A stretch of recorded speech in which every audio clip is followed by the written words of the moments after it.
खबर शामिल करते हैं उकाड़ा से शेख नदीम शराज की। वज़ीर आला पंजाब उस्मान बुज़दार ने उकाड़ा सहूलत बाज़ार का अचानक दौरा किया और खरीदारों से गुल मिलकर उनसे सहूलत बाज़ार में अशिया की दस्तयाबी और क्वालिटी का मुतल्लक सवालात किए।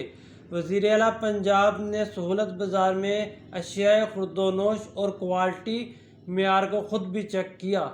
वज़ीर आला पंजाब के साथ सूबाई वज़ीर सईद शमशाम बुखारी और पाकिस्तान तहरीक-ए-इंसाफ के मकामी रहनुमा टिकट होल्डर चौधरी सलीम सादक और आसफ गुज्जर की क़यादत में टाइगर फोर्स के मेंबरान भी मौजूद थे। वज़ीर आला पंजाब ने टाइगर फोर्स के जवानों से मुलाकात भी की।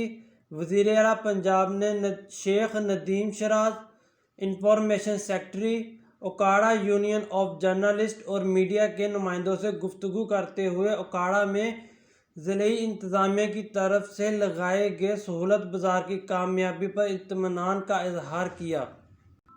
इस मौका पर deputy commissioner Usman Ali, DPO और दीगर अफसरान भी मौजूद थे।